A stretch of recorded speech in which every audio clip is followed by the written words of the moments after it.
The apartment complex known until recently as Crossroads at Penn has been a fixture of Richfield, Minnesota for decades. Built in 1968, Crossroads was the third largest apartment community in the Twin Cities, with 700 units spread over 5 buildings. There were 2,300 residents here. It almost needed its own zip code. It was like a little city. A very multicultural community, all ages and stages of life, people working, non-working, some disabled, persons of color, people immigrating to the United States. We were over there just meeting people, and a lot of people were out congregating, and we'd bring lemonade and cookies and say, hey, we're just meeting our neighbors. Crossroads lo teníamos todo. Teníamos nuestros familiares cercanos, vecinos. It was a wonderful place for all of us as families because we had families, we had neighbors, we had our relationships, our community, and also the schools, the transportation, even employment. It was a good place for all of us. Each one of these apartment complexes are sort of a micro community. And particularly at the low end, income end, people really support one another, depend on one another to take care of kids, to run errands, and that sort of thing. Checked up on each other. Elderly people and fragile people were looked after a little bit by their neighbors. So in September of 2015, the complex was sold to a company called MSP Crossroads LLC and Soderbergh Apartment Specialists. The investor, the new landlord, came in and had some ideas about how he wanted to upscale the property and effectively gave notice to everybody, notice to vacate to 698 units. On October 1st, 4 days after signing a new 12-month lease, I received a letter stating that the old owner was selling. The next morning, the new buyer was in place and refusing the Section 8 subsidy, which I do rely upon for my rent. Finally felt comfortable, felt like I had a place I could call home. And then we got notified that we have to move, and that was very upsetting. I had been there for 15 years. And then for me to have a month notice that I got to leave, it was really devastating. All of a sudden, we started hearing, they sold the apartments, we have to leave, and from residents, and then other organizations in the area emailed me and called me. Oh, do you know anything about housing? Can you help people get housing? I'm like, I'm a pastor. What am I supposed to know about this? We started getting inquiries from renters at this complex who had gotten this notice to vacate and were very concerned about what the notice said and what the new criteria was and sort of the new plans for the complex. At first, it was just a couple calls, and then we started hearing from a good number of people, and then we heard from some members of the community, folks at churches, social service agencies that were hearing from their clients about this. The new owners immediately put into place a set of policies designed to completely remake the tenant population. So they increased rents by 30%.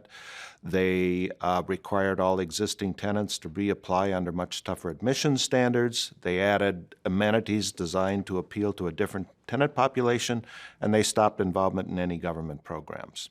Ahora, su mentalidad del Señor decía que nosotros los hispanos. What the new owner wanted is basically remove African Americans and Latinos because they were giving a bad image in the community with these apartments. And so he wanted to attract wealthy people to represent better the community in his own words. And then for the hitter guys get up in the newspaper and say, I'm an undesirable resident.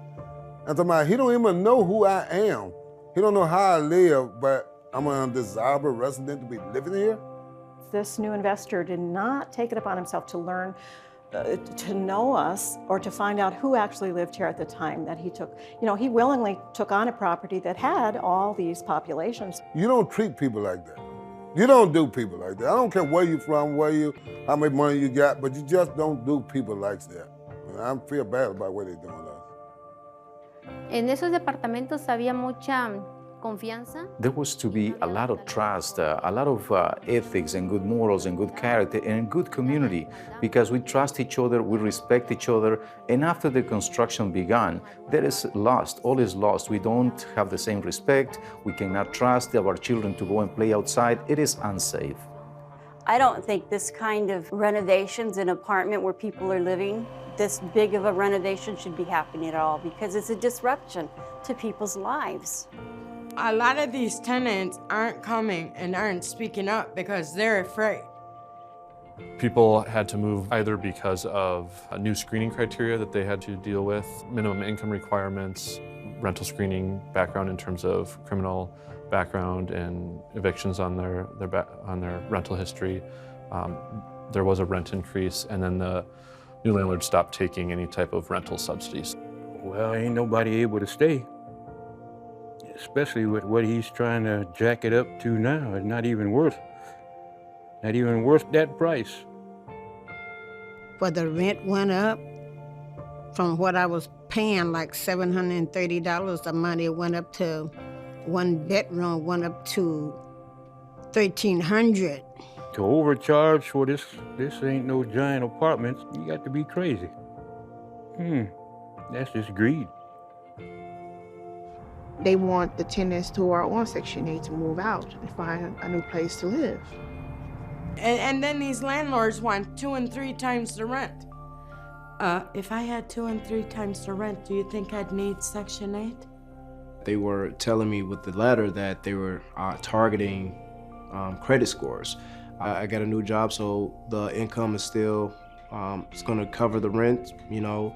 I even have my fiance added to the lease, which, you know, made it, you know, over the limit, the threshold. But they still told us that the credit score has to be at a certain point, and it's frustrating because it's like we meet every criteria except for the credit. Between the both of us, we have 4 jobs, you know, 2 apiece, and if that's not enough, I mean, I don't know what to say.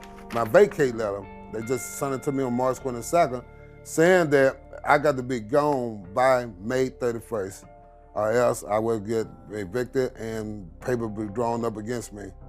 So right now, I'm just in a position that I don't know where I'm gonna be at right now, where I'm going. I'm just frustrated as hell right now, and I'm sorry to curse. I'm frustrated as hell that I had to move out, something that I haven't had no reason, and they did nothing for nobody to move me out on because you wanna come in and just make a new development. That is so damn bad, I think. I'm sorry. En octubre yo me alivié de mi bebé. Back in October of 2015, my baby was born, and I wanted to renew the contract, but I was denied because they told me that my baby was one more person, and that was not allowed in the contract. It was horrible. My world fell apart because employment was there, my babysitter was there, everything was closed, and it was just the 3 of us, and it was just a horrible notice to receive. Pues yo insistí para seguir. I begged and I appealed because it was my family, but they told me no. It was either myself and my son or my husband had to leave. It was dividing our family.